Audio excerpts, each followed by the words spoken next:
Giaprubahan na sa Kongreso kagahapon sa third and final reading ang House Bill 10554, ang balaod nga nagtugot sa Davao Light and Power Company nga palapdan ang ilang franchise area paingon sa Davao del Norte. Sa boto nga 210, mayoriya sa membro sa Kongreso ang misuporta sa lakang nga palapdan ang serbisyo sa Davao Light didto sa Davao del Norte. Buot pasabot, pwede na mag-operate ang Davao Light og mag-maintain sa supply sa ilang kuryente sa mga lugar nga giserbisyohan sa Northern Davao Electric Cooperative ko Nordeco Daneco. Unod sa maong balaod nga tugutan ang Davao Light nga moserbisyo sa Tagum City, Island Garden City of Samal, lungsod sa Asuncion, lungsod sa Kapalong, lungsod sa New Corilla, lungsod sa San Isidro ug lungsod sa Talaingod Davao del Norte ug sa lungsod sa Maco Davao de Oro. Sa pagkakaron, ang franchise area sa Davao Light kutob lang sa Davao City, Panabo City, lungsod sa Carmen, Braulio Duhali ug Santo Tomas sa Davao del Norte ug Maco sa Davao de Oro. Una niini, nagpetisyon ang konsumidor sa Nordeco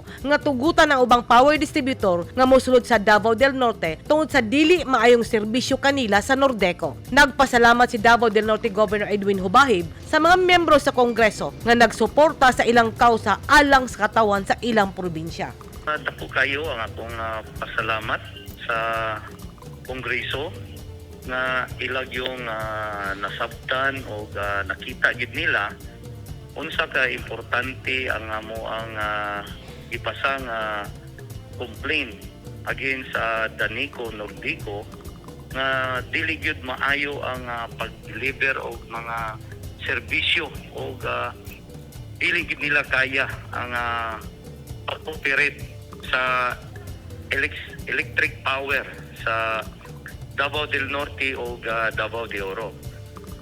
In fact, ang akong complaint is within Davao del Norte lang.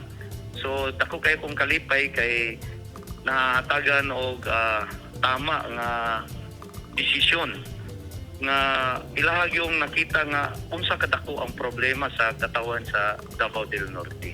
Ako kay kong pasalamat unang-una sa atong former Speaker of the House, Congressman Pantaleon Diaz Alvarez, Congressman nato sa District 1. Davao del Norte sa iyahang ipakita nga full support o paningkamot niya nga mariding kini sa Congress nga masulod sa ilahang schedule kay dugay kay natong gihulat ang legislation o sa iyang pagpaningkamot natagad kini sa Kongreso. So angay lang gyud nga pasalamatan ang dedikasyon nga gihimo sa atong pinakabuutan akong boss nga si Congressman Pantaleon Alvarez. Of course, sa tanang support sa mga mayors sa tibuok District 1 sa Davao del Norte except Asuncion na wala mo suporta o ang support ni Mayor Alda Bidoy sa Samal nga gipakita gid niya ang iyahang paglaban sa constituents nga dugay nang nalaot tungod sa dili maayong serbisyo sa Daneco Nordeco. Human giaprubahan sa Kongreso, gipasaka gilayon sa Senado ang maong balaod nun.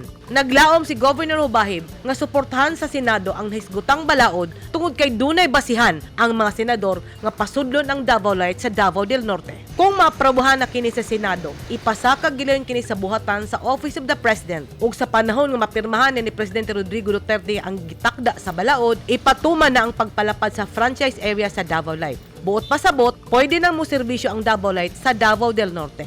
Ubos sa naisgutang balaod, hatagan og prioridad ang pagkuha sa mga trabahante sa Nordeco sa panahon nga mag-operate na ang Davao Light sa Davao del Norte. Sa paghatag sa Kongreso og pagtugot nga makasugod na ang Davao Light sa Davao del Norte, nang hinaot ang mga lideres sa naisgutang probinsya nga aprubahan dayon sa Senado ang ilang hangyo aron mahuman na ang ilang pag-antos sa ilang problema sa kuryente. Edith Caduaya, News 10 Philippines, stay safe!